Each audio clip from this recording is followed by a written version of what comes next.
I'm 30 years old. My husband, Mark, is 55.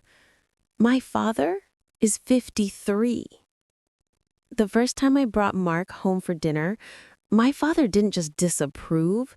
He stood up from the table, his face white with rage I'd never seen, and told me that if I walked out that door with him, I shouldn't bother coming back. He said I was ruining my life. My mother just cried, begging me to reconsider, as if love was a business merger. That was 5 years ago. The world loves a good scandal, and we were one. The young, impressionable woman and the wealthy, older man. The gold digger and the predator. The May December cliché written in flashing neon lights. Everyone had an opinion. Everyone thought they knew our story. But they only saw the math. They didn't see me. And they certainly didn't see Mark. This is what happens after the scandal. This is what our life is really like. Before Mark, my early 20s were a confusing blur. I'd graduated with honors, landed a decent job in marketing, and was dating men my own age. And I was bored, deeply existentially bored. The conversations felt like rehearsals. We talked about parties, about weekend plans, about which new Netflix show to binge. It felt shallow, and I felt hollow. I craved substance. I wanted to talk about books I'd read, about geopolitical shifts, about the meaning of art, about fear and ambition. When I tried, my dates would nod politely and change the subject back to sports. I felt like I was performing a role I'd been miscast in. I met Mark at a fundraising gala for the city library. I was there as a junior representative for my company. He was one of the keynote speakers. He wasn't a billionaire tycoon. He was an architectural historian. Successful, yes, but not the kind of rich my family later accused me of hunting. He spoke for 15 minutes about how public spaces define a civilization. He was brilliant, articulate, passionate. I was captivated. Later, I saw him standing alone by a window, looking over the city. I did something I'd never done. I walked up to him. I said, "I think you're wrong about the Roman Forum. You prioritized its political function over its social one." He turned, a slow smile spreading across his face. He wasn't offended. He was intrigued. He asked, "Oh, really? Prove it." We talked for 2 hours, nonstop. We talked about history, art, philosophy, and our mutual love for terrible 80s action movies. It wasn't flirtation. It was a meeting, a collision of two minds that had been waiting for each other. He was funny, self-deprecating, and he listened, really listened. It felt like coming home. As the gala ended, he handed me his business card. "We should continue this. How about dinner?" It wasn't until I was in the taxi, holding the card, that I really looked at his name. Mark Rutherford. I knew that name. I Googled him. And that's when I saw it. The articles, the interviews, his bio. Born 1965. I did the math. My stomach dropped. He was old. He was 25 years older than me. He was older than my father. My first instinct was to throw the card away. This was impossible. It was weird. It was a societal taboo. What would people think? What would my family think? But then I thought about the conversation, the spark, the feeling of being seen, truly seen, for the first time. I couldn't ignore that. I sent him an email. "Dinner sounds lovely. The first few months were a secret, a beautiful, stolen secret. We built our own world in quiet restaurants, late-night diners, and long walks in the park. The age gap was a fact, but it wasn't the truth. The truth was our connection. He had a perspective I lacked. I had an energy that reignited his. We were equals, just asynchronous. But secrets have a way of coming out. I was falling in love and I couldn't hide it anymore. I had to tell my parents. Which brings me back to that dinner. The threats, the ultimatums. My father's final words to me that night were, "He'll be in a nursing home when you're in your prime. Is that what you want? To be a nursemaid? To throw your youth away?" I looked at my father, the man I had adored all my life, and I saw a stranger. I took Mark's hand. I said, "I'm sorry you feel that way," and we walked out the door.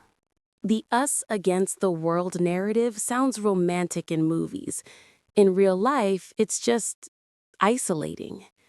My world shrank overnight. My closest friends from college, the ones I'd shared everything with, suddenly got busy.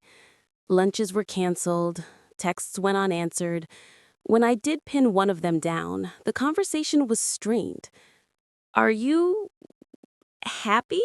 My best friend, Sarah, asked, her voice laced with a pity that stung more than anger. "I am.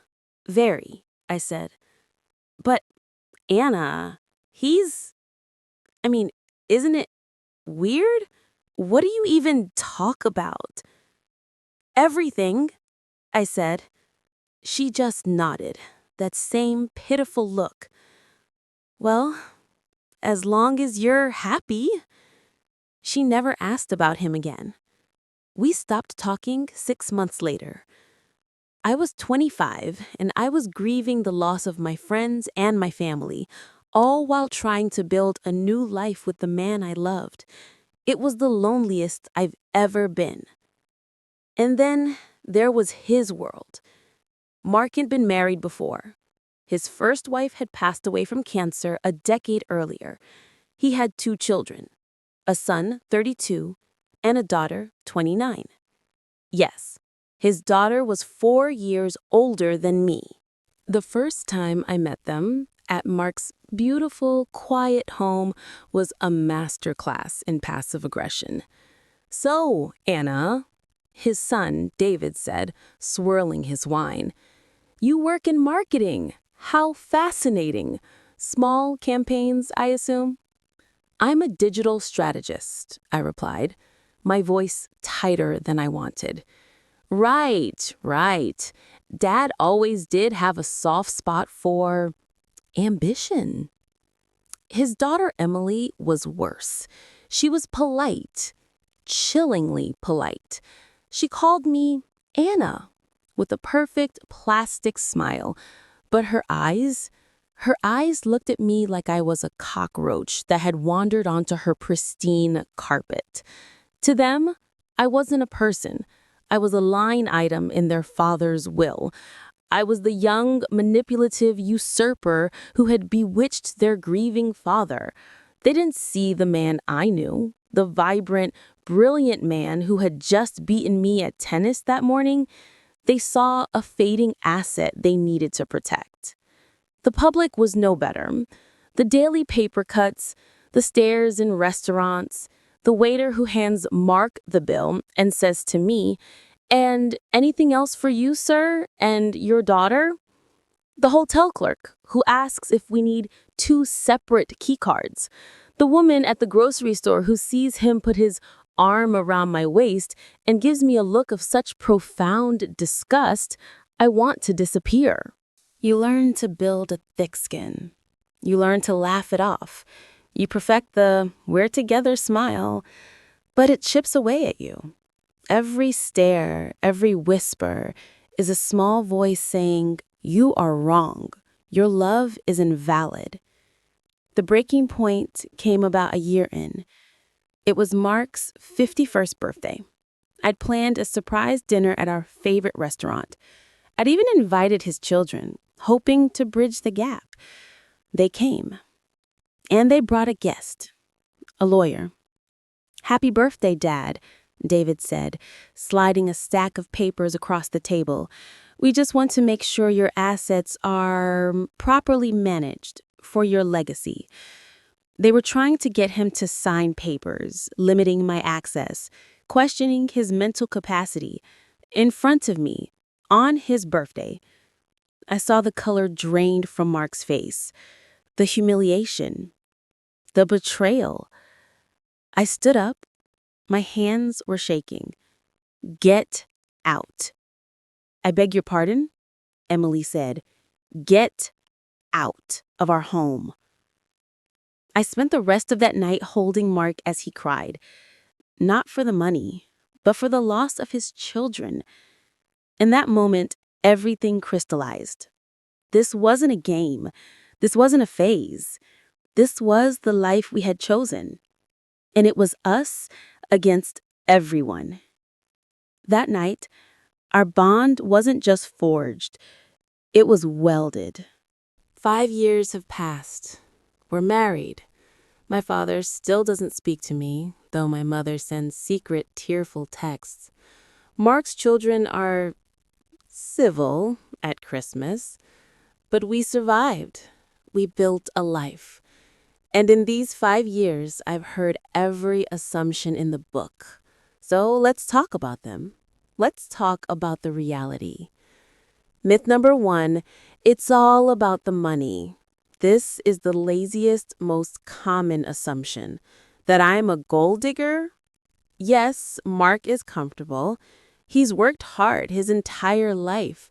But the narrative that I'm some kept woman lounging by a pool is insulting. Here's the truth. I work. I'm now a senior director at my firm. I've built my own career, my own reputation. The irony? Mark is the one who championed me. He's the one who read my proposals, who pushed me to ask for a raise, who told me I was brilliant when I was drowning in imposter syndrome. The greatest gift he gave me wasn't access to his bank account. It was the unwavering, absolute belief he had in my potential. The security he provides isn't financial, it's emotional. It's the rock-solid foundation of knowing someone is in your corner. 100%. That's a currency you can't spend, but it's the most valuable thing I own. Myth number 2. He must be your daddy. This one always makes me laugh. People love to play armchair psychologist. Oh, you must have daddy issues. You're seeking a father figure. I have a father. I had a father. A very present, very opinionated one. What I wanted was a partner. Mark doesn't parent me. He doesn't tell me what to do or how to dress or what to think. He challenges me. He debates me. He respects my autonomy. We are equals, just born in different decades. He treats me with a respect I never found in men my own age, who seem to think partnership meant splitting the bill. And myth number 3, the one everyone wonders about but no one asks, the physical part. It must be weird or non-existent. Our society is obsessed with youth and biology. It assumes desire has an expiration date. I'm not going to give you the graphic details of my marriage, but I will say this. Intimacy is not a gymnastics event. It's not what you see in movies. True intimacy is built on trust, on shared history, on inside jokes, on knowing someone's flaws and loving them more for it. It's the 3 a.m. conversations about our fears. It's the way he makes me coffee every single morning exactly how I like it. It's the way I can be my ugliest, most vulnerable self, and he looks at me like I'm the most beautiful woman he's ever seen. Our connection is deeper than just physical. It's a different kind of passion. It's quieter. It's sustainable. And frankly, it's more profound than any chemistry I ever felt before. But it's not all a defense. Our life isn't a fairy tale, and the real challenges, they aren't what you think. They aren't the stares or the whispers. The real challenge is the shadow in the room, the one thing no one talks about: mortality. I'm 30. My friends are having babies, planning their 10-year career goals. I'm 30 and I'm reviewing Mark's retirement portfolio. We are discussing healthcare directives, end of life care. I am keenly, painfully aware of the math. When I am 40, he will be 65. When I am 50, he will be 75. There is a quiet anxiety that lives under the surface of our love, a fear. I have to live with the statistical reality that I will likely spend decades of my life without him. Every time he has a bad cold, a part of me panics. Every time he complains about his back, I'm already Googling symptoms. This is the price of admission for our love. We don't get 50, 60 years together. We get a concentrated, intense, precious amount of time. And we know it. And yes, there's the generation gap. It's mostly comical. He quotes movies I've never seen. I use slang he has to look up on Urban Dictionary. He tries to explain the cultural significance of the Beatles. I try to explain the cultural significance of a viral TikTok sound. We've become each other's translators to the world. But sometimes it's not. He has a worldview shaped by a life I've only read about. His reference points are different. His patience, his perspective, it's vast. Sometimes I feel my youthful, frantic energy crash against his calm, measured experience. He has seen it all before. It's a comfort, but it can also be a divide. And the fear, the one my father planted in my head all those years ago, the fear of being a nurse, the quiet, selfish, terrifying thought, what will our last 10 years look like? Will I be strong enough? Will our love be enough when the challenges are no longer social but physical? I don't have the answer. And that's the scariest part. So, what have I gained from this scandalous love? Patience, a perspective I wouldn't have found otherwise, an appreciation for time. Mark taught me how to be still, how to listen, how to separate the world's noise from my own inner voice. I think I taught him how to be a little silly again, how to not take everything so seriously. I reintroduced him to the joy of spontaneity. Our love story isn't the scandal, it's not the drama, it's the quiet moments. It's him reading a chapter of his book aloud to me on a rainy Sunday. It's me forcing him to try Korean barbecue for the first time. It's the two of us, sitting in comfortable silence, knowing we are exactly where we are supposed to be. We had to fight for this. We lost family, we lost friends. We built a life from the ashes of our old ones. And it is a good life, a real life. My husband is older than my father, but to me, he's not an age. He's not a number. He's just Mark. He's my home. So before you judge the next unconventional couple you see, the one with the age gap or the different backgrounds or the same sex couple, just remember,